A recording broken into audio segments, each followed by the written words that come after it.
আজকের ভিডিওতে আপনাদের সাথে শেয়ার করব কিভাবে কুন্দন জুয়েলারি তৈরি করতে হয় আর এই জুয়েলারি তৈরি করার জন্য কি কি ম্যাটেরিয়ালস দরকার হয়।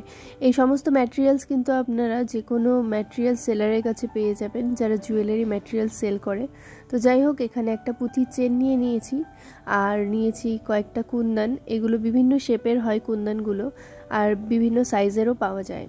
তারপর এই যে আঠাটা দেখাচ্ছি, এই আঠাটা কিন্তু সবচেয়ে ভালো কুন্দন জুয়েলারির ক্ষেত্রে। এই আঠাটা কিন্তু শুধু কুন্দন জুয়েলারি বলে নয়, সমস্ত জুয়েলারির ক্ষেত্রেই কিন্তু কম বেশি ইউজ করা যায়।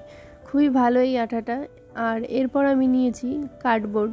এগুলো আপনারা যে কোনো পুরনো বক্স থেকে কেটে নিতে পারেন, কাগজের যে বক্স বাড়িতে থাকে সেগুলো থেকে কেটে নিতে পারেন। আর এগুলো হলো হেড পিন। এগুলো ইউজ করব কিভাবে সেটা সমস্তটাই দেখিয়ে দেবো।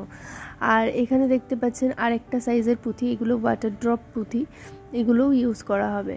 তো যাই হোক, এখানে কয়েকটা আমি হেড পিন নিয়েছি। এবারে এখানে দেখুন মাথাগুলো এর কিন্তু চ্যাপ্টা টাইপের। এই হেড পিনগুলো কিন্তু দু রকমের পাওয়া যায়। তো এই টাইপেরটা একটুখানি ভেঙে নিতে হচ্ছে, যেহেতু আমার পুরোই দুটো সাইড একই রকম লাগবে।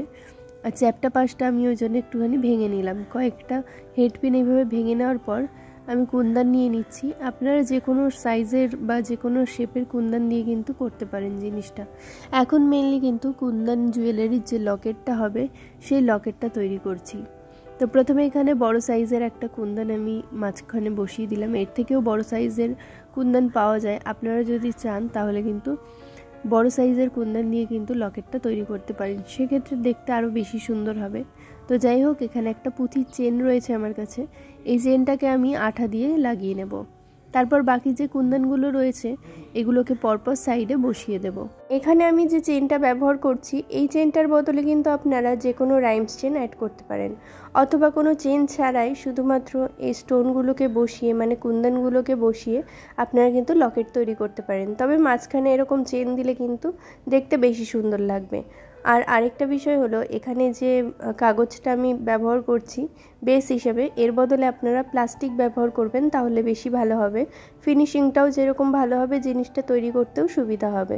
লকেট তৈরির জন্য এখানে কাগজের কার্ডবোর্ডের বদলে প্লাস্টিক শিট ব্যবহার করতে এই জন্যই বলেছি, কারণ লকেটটা তৈরি হয়ে গেলে কাগজের যে এক্সট্রা পার্টগুলো থেকে যাবে লকেটে, সেগুলোকে কিন্তু কেটে সাইজ করা খুবই মুশকিল হয়।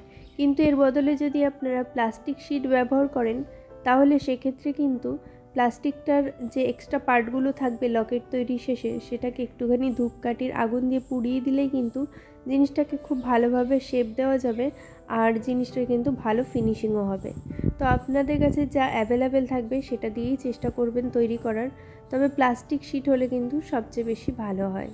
তো যাই হোক, এখানে দেখতেই পাচ্ছেন আমি কুন্দনগুলোকে আঠা দিয়ে সিম্পলভাবে বসিয়ে দিচ্ছি। এভাবেই কিন্তু কুন্দন জুয়েলারি তৈরি করা সম্ভব। আর এই যে এক্সট্রা পার্টগুলো আছে এগুলোকে কেটে নেব আমি, সেটা দেখাচ্ছি না। আর ব্যাক সাইডে এবার আমি এই কাগজটাকে পেস্ট করব। তার আগে এখানে যে হেড পিনগুলোকে আমি ভেঙে রেখেছিলাম সেগুলোকে এবার একটুখানি প্লায়ার দিয়ে কার্ভ করে দেবো একটা সাইডে, আর সেটাকে এভাবে আঠা দিয়ে বসিয়ে দেব। যে আঠাটা দিয়ে আমি কুন্দনগুলোকে বসিয়েছিলাম সেই আঠা ব্যবহার করেই এগুলোকে পেস্ট করব। আর এই পিনগুলো যদি আরেকটু বড় হতো তাহলে দুটো সাইড কার্ভ করলেই কিন্তু দুটো সাইডে আমি এই জিনিসটা ইউজ করতে পারতাম, কিন্তু এটা যেহেতু একটুখানি ছোট সাইজ, তাই দুটো সাইডে এরকম কার্ভ করা অংশটাকে রাখার জন্যে দুটো আলাদা আলাদা পিন ব্যবহার করতে হবে। আর এইগুলোকে সিকিউর করার জন্য কিন্তু আমি ব্যাক সাইডেই কাগজটা পেস্ট করে দিলাম। আপনারা আরও একটা কাজ করতে পারেন, এখানে কার্ডবোর্ডের বদলে শুধু কার্ডবোর্ড ব্যবহার না করে এর ওপর একটুখানি কাপড় পেস্ট করে নিতে পারেন, তাহলেও কিন্তু ফিনিশিংটা ভালো হবে। আর এখানে যে ওয়াটার ড্রপের পুঁথিগুলো নিয়েছিলাম সেগুলোকে কিন্তু এবার আমি এই হেডপিনের মধ্যে ভরে নিচ্ছি। এক্ষেত্রে কিন্তু হেডপিনের মাথাগুলো চ্যাপটাই থাকছে, কারণ তাহলে এই পুঁথিগুলো বেরিয়ে যাবে না এই পিন থেকে। আর এই পিনগুলোকে আমি ব্যাক সাইডে যে কাগজটা পেস্ট করেছিলাম সেটাকে একটুখানি তুলে নিয়ে আঠা দিয়ে পেস্ট করে দিলাম। আপনারা চাইলে একবারেও কিন্তু এটাকে সেট করে নিতে পারেন। এরপর দেখুন যে পুঁথির চেনটা নিয়েছিলাম সেটাকে আমি খুলে নিচ্ছি, আর তারপর একটুখানি ডলি সুতো নিয়েছি। আমি একটা ডলি সুতো ইউজ করছি এই ক্ষেত্রে। আর এটা কিন্তু শুধু সুতোর ওপর বসালেও দেখুন কত সুন্দর লাগছে। তো যাই হোক, আমরা শুধু সুতোর ওপর কাজ করব না, এটার ওপর আমরা পুঁথি ইউজ করব। তো তার জন্য এখানে সুতোগুলোকে মাপ করে কেটে নিচ্ছি দুদিকের টাসেল তৈরি করার জন্যে। এরপর আমি এটাকে 4টে ভাগ করে নেব, আর এই 4টে ভাগকেই কিন্তু আমি সমানভাবে ঠিকঠাক করে সেটিং করব। তো তার জন্য এখানে 4টে সুতো নিয়ে নিচ্ছি 4 ভাগ করে, মানে এক একটা টাসেলের মধ্যে কিন্তু 4টে করে সুতো থাকবে, আর এরকম 4টে দড়ি তৈরি করে নিতে হবে। তো দড়ি তৈরি করার জন্য এখানে প্রথমে 4টে সুতো নিয়ে নিয়েছি ডলি সুতো মাপ করে কেটে। এরপর দেখুন ফেভিক্রিলের যে ফেব্রিক গ্লুটা হয় সেটা দিয়ে একটুখানি মাথাটাকে এভাবে পেস্ট করে নিলাম। তারপর এটাকে একটুখানি পেঁচিয়ে বেন্ড করে নিয়ে এর ওপর একটা সুতো দিয়ে বেঁধে দিচ্ছি। এক্ষেত্রেও কিন্তু ডলি সুতো ব্যবহার করছি। আর এভাবে কিন্তু টাসেলের মুখটা কিন্তু এরকম গোল টাইপের থাকবে, যাতে যে পিনগুলো আমরা অ্যাড করেছি লকেটের সাথে সেগুলোর সাথে ভালোভাবে আমরা আটকাতে পারি। তো যাই হোক, এটাকে খুব ভালোভাবে বেঁধে নিতে হবে। তারপর এটাকেই কিন্তু উল্টো দিকে একটুখানি পেঁচিয়ে জিনিসটাকে কিন্তু সিকিওর করে দিতে হবে, তাহলে দেখতেও ভালো লাগবে, মানে ফিনিশিংটাও ভালো হবে, আবার এখানে কিন্তু সিকিওরও হবে জিনিসটা। এখনও যারা ভিডিওটাকে দেখছেন অবশ্যই ভিডিওটা ভালো লাগলে একটা লাইক করে দেবেন, আর পরবর্তী ভিডিওতে কি দেখতে চান অবশ্যই কমেন্ট করে জানাবেন। আপনারা কমেন্ট করে জানালে সেই বিষয়ের ওপর ভিডিও বানাতে কিন্তু আমার খুবই সুবিধা হয়। তাই পরের ভিডিওর কী টপিক হবে সেটা অবশ্যই কমেন্ট করে জানাবেন, সেটার ওপর ভিডিও বানানোর অবশ্যই চেষ্টা করব।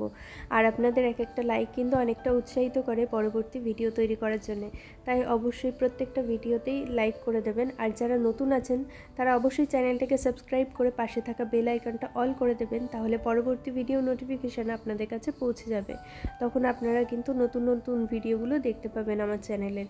আর বেল আইকনটা অল না করলে কিন্তু কোনো নোটিফিকেশান আপনাদের কাছে পৌঁছবে না। তো যাই হোক, এখানে দেখতেই পাচ্ছেন 4টে সুতো আমার তৈরি হয়ে গেছে, মানে 4টে দড়ি তৈরি করে নিয়েছি। এবার এই যে দড়ির মুখগুলো আছে এইগুলোকে, এই যে পিনগুলো কার্ভ করেছিলাম এর মধ্যে দিয়ে আমি ভরে নেব। তার জন্য কিন্তু একটুখানি এই পিনগুলোকে লুজ করতে হবে, মানে একটুখানি বেঁকিয়ে তারপর কিন্তু এটাকে এর মধ্যে ইনসার্ট করতে হবে। এভাবেই প্রত্যেকটা দড়িকে আমি এই পিনের মধ্যে ইনসার্ট করে নেব। আপনারা যদি চান যে 3টে লেয়ারের টাসেল তৈরি করবেন তাহলে কিন্তু যখন পিনগুলো আপনারা অ্যাড করবেন তখন 3টে পিন অ্যাড করে দেবেন, আর দড়ি বানানোর জন্য টোটাল কিন্তু 6টা সুতো দরকার হবে তখন। যাই হোক, এখানে আমি দুটো দুটো করে করেছি, আপনারা চাইলে 3টে করেও করতে পারেন, সেক্ষেত্রেও কিন্তু ভালো লাগবে জিনিসটা দেখতে। তো এখানে আমি যে পুঁথিগুলো নিয়েছিলাম সেই পুঁথিগুলোকে এবার আমি জুয়েলারি ওয়্যারের সাহায্যে ভরে নেব এর মধ্যে। সামনেই যেহেতু দুর্গাপুজো স্পেশাল ভিডিও অবশ্যই আসবে এর পরবর্তী ভিডিওটাতে। আর এই টপিকটা অনেক দিন ধরে পড়েছিল, তাই এই টপিকের উপর একটা ভিডিও তৈরি করে দিলাম। এছাড়াও আমাদের অনেকেরই কিন্তু দুর্গা ঠাকুরের মুখ দরকার হয়, কিন্তু প্রত্যেকটার দাম অনেক বেশি হয়। তো ওই জন্য কিন্তু বাড়িতেই যদি আপনারা তৈরি করতে চান সহজে, তাহলে কিন্তু মোল্ডের সাহায্যে খুব তাড়াতাড়ি তৈরি করা সম্ভব হবে। তো তার জন্য অবশ্যই বলবো যে আপনারা যারা মোল্ডের ভিডিও চাইছেন, মানে সিলিকন মোল্ডের ওপর যারা ভিডিও চাইছেন, অবশ্যই আমার কমিউনিটি পোস্টটা ফলো করবেন, আর সেখানে যা যা লেখা আছে অবশ্যই সেগুলো ফলো করবেন। তাহলে আপনাদের জন্য আমি মোল্ডের একটা সহজ ভিডিও তৈরি করার চেষ্টা করব, যার সাহায্যে আপনারা অনেকগুলো কিন্তু দুর্গা ঠাকুরের ফেস খুব সহজেই তৈরি করতে পারবেন। তো যাই হোক, এখানে পুঁথিগুলো ভরা হয়ে গেছে, এবার চলুন ফাইনাল লুকটা দেখিয়ে দিই।